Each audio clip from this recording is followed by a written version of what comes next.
Nyakubahwa Ambasaderi w'u Rwanda hano mu Buholandi, ndagira ngo mbashimire kuba muduhaye umwanya tukaganira nyuma y'iki gikorwa cyo kwihora ku nshuro ya 29 Ambasaderi w'u Rwanda n'Abanyarwanda ba hano mu Buholandi mwateguye.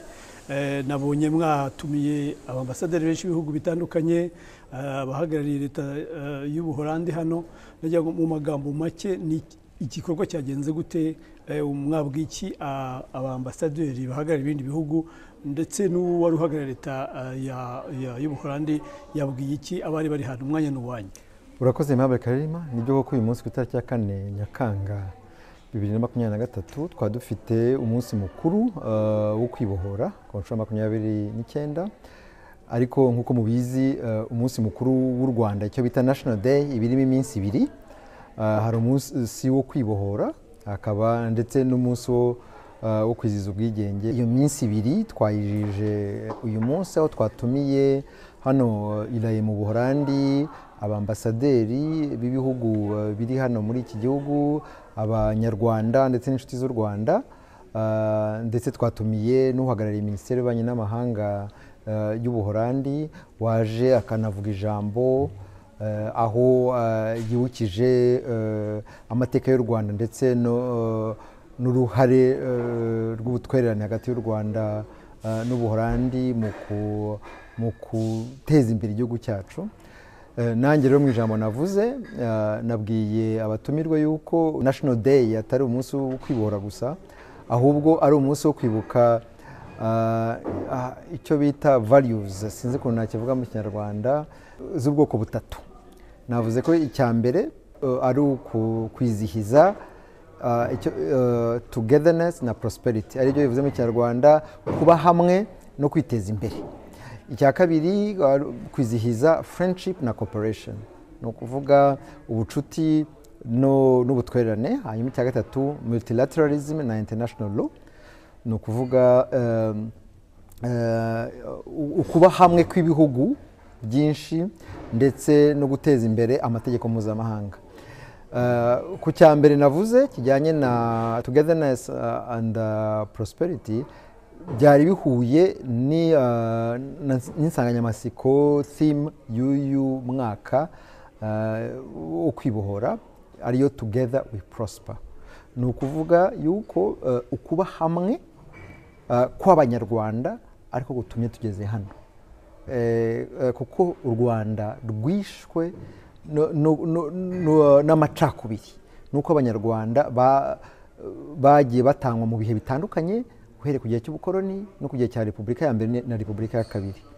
Nicyo kintu nababwiye. Hanyuma rero na prosperity rero ni ngombwa, ni ukuvuga amajyambere, kwiteza imbere. Nabyo rero niyo byabaye muri iyi myaka 29 ishize. Birazwi guteza imbere ubukungu, imibereho myiza y'abaturage byagezweho, kandi nibyo nibukije. Nicyo kintu cya mbere navuze, no mu kwibuka National Day y'u Rwanda, no kuvuga umunsi w'igihugu w'u Rwanda, kwibohora no kwibuka ubwigenge, isabukuru y'imyaka 31 y'ubwigenge. Byose biganisha kuri uko kwishyira hamwe no kwiteza imbere. Hanyuma icya kabiri navuze kijyanye n'ubucuti ndetse n'ubutwererane, ubucuti hagati y'u Rwanda n'u Buholandi, ariko n'ubucuti hagati y'u Rwanda n'ibindi bihugu mpagarariyemo u Rwanda, ari byo igihugu cya Estonia, igihugu cya Latvia n'igihugu cya Lithuania. Hanyuma icya gatatu nabwiye abatumirwa ni kijyanye na multilateralism na international law. No kuvuga multilateralism ni uguhuza ibihugu byinshi, kuko hano usibye ko duhagararira u Rwanda mu Buholandi, ariko hari n'imiryango mpuzamahanga. Cyane cyane hari umuryango ushinzwe kurwanya izi ntwaro zo bumara, icyo bita Organization for the Prohibition of Chemical Weapons. Aho ngaho rero niwo nahamagariye abatumirwa gukomeza gufatanya n'urwo rwego n'uwo muryango kugira ngo turebe ukuntu twavana izo ntwaro zo bumara ku isi. Hanyuma rero nibutsa yuko hari n'imiryango mpuzamahanga iri hano, hari inkiko mpuzamahanga zihari, ariko hakaba n'indi miryango buriya cyangwa amaorganisation atazwi cyane ku rwego mpuzamahanga ariko yizihije isabukuru y'umwaka cyangwa azizihiza umwaka utaha. Hari icyo bita The Hague Academy for International Law, ni ukuvuga ni nko akademi mpuzamahanga ijyanye n'amategeko mpuzamahanga yizihiza imyaka 100 hano ilaye. Hakaba icyo bita Permanent Court of Arbitration, ni ukuvuga ni urukiko ariko ntabwo nabita urukiko, ni nk'abahuza bashinzwe gukemura amakimbirane, nayo izizihiza imyaka 125 umwaka utaha. Hakaba ndetse na The Hague Court for Private International Law, ni ukuvuga ni urwego rushinzwe guteza imbere amategeko mpuzamahanga areba abantu. Naho u Rwanda ukwezi gushize twahisemo kurujyamo kuko ntabwo twaturimo. Rero ni ibintu nibukije yuko izo nzego zose zigamije guteza imbere amategeko mpuzamahanga, ko rero n'u Rwanda narwo ruhamagarira ibindi bihugu gukomeza guteza imbere amategeko mpuzamahanga. Muri rusange nibyo navuze muri uyu munsi mukuru, kandi witabiriwe n'abantu benshi, harimo ndetse n'itorero ryatubyiniye riturutse mu Bubiligi, kandi abantu bishimye cyane kubera ibirori babonye.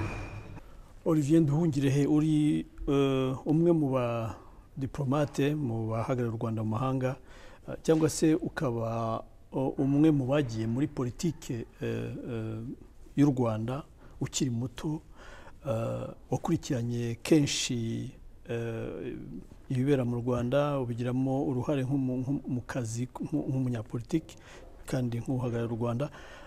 Imyaka 30 twegera, urayivugaho iki mu bijyanye na experience n'ubunararibonye mumaze kugira muri aka kazi? Urakoze Mabla Karirima. Iyi myaka 29 ivuze byinshi, kuko bituma tureba inyuma tukareba urugendo tumaze kugenda n'ibyo tumaze kugeraho. Ni byinshi kandi muri domaine zose, mu bintu byose. Hari ibyo kwiteza imbere mu bukungu. Urabizi ku 94 u Rwanda rwari rwabaye umuyonga, rwari rwasenyutse, ibikorwa remezo, ubukungu bwari bwasenyutse. Ariko iyo urebye u Rwanda rutangwaho urugero ku byerekeye kwiyubaka ubukungu, birashimishije. Usibye n'ibyo by'ubukungu, hari ibyo kubaka umuryango nyarwanda. Kuba 94 harabaye jenoside yakorewe Abatutsi, abantu miliyoni irenga bakicwa, mu baturage bari miliyoni 7 n'igice kiriya gihe. Mu minsi 100 cyari ibintu bikomeye. Hari n'abanyamahanga benshi baravuze ko u Rwanda rwapfuye burundu utazongera kuzuka. Bamwe banavuga ngo abahutu n'abatutsi batane buri muntu ajya ukwe. Ariko mwarebye aho tugeze ku byerekeye ubwiyunge. Kera mbere y'94 buriya ikintu cy'amoko cyari hose, ku kazi, mu mashuri, ugasanga abantu barishishanya barareba ubwoko bw'umuntu. Ugasanga hari n'amashuri amwe aho amashuri amwe cyane cyane ya boarding school, abanyeshuri barara. Ugasanga hari abanyeshuri b'Abatutsi batarara mu rugo, batarara nako muri dortoir z'abanyeshuri, bakagomba kujya hanze. Ubu ngubu nta n'ukibireba ibyo ngibyo. Ubu ngubu umuntu arareba akazi ukora cyangwa amashuri wiga, niba ushoboye kugira ngo twese tugendere hamwe. Ibyo ngibyo rero ku muntu wenda utabizi, utarabibayemo, ashobora kumva ko ari ibintu bigoye kumva, ariko ni ikintu buriya gikomeye cyane. Icyo kintu cyo kwiteza imbere no kugira ngo abanyarwanda twubake umuryango nyarwanda ni ikintu gikomeye. Hanyuma n'ikindi cya gatatu twakoze gikomeye ni kijyanye no guteza imbere u Rwanda no kugira ngo rugire ijambo mu ruhando mpuzamahanga. kera u Rwanda rwari igihugu kiri aho kitazwi cyane, ariko ubu ngubu u Rwanda rufite ijambo mu ruhando mpuzamahanga. Urabizi ko nk'ubu ngubu twinjiye muri Commonwealth, nyakubahwa perezida wa repubulika niwe uyobora umuryango wa Commonwealth ubu ngubu as chairperson in office. Urabizi ko dufite muri francophonie naho dukomeye, dufite umunyamabanga mukuru n'umunyarwandakazi, turi mu miryango y'akarere, East African Community n'indi miryango, ndetse na nyakubahwa perezida wa repubulika afite uruhare mu kuvugurura Afurika, umuryango wa Afurika yunze ubumwe. Donc u Rwanda muri myaka 29 ishize rwateye imbere mu byerekeye uruhando mpuzamahanga, rurazwi kandi rugira uruhare rugaragara mu kumenyekanisha igihugu cyacu, ariko no kumenyekanisha Afurika no kugira ngo Afurika itere imbere. Rero ni ibintu bishimishije. Iyi myaka 29 ishize igaragaza rwose yuko u Rwanda rwateye imbere ku buryo bufatika. Ndabashimiye nyakubahwa Ambasaderi Olivier Nduhungirehe, kandi bifuriza gukomeza kugira ibihe byiza byo kwishimira isabukuru y'imyaka 29 u Rwanda rumaze kwibohora. Imana y'u Rwanda ikomeze barinde. Ndagushimiye Aimable Karirima kuri ikiganiro tugiranye.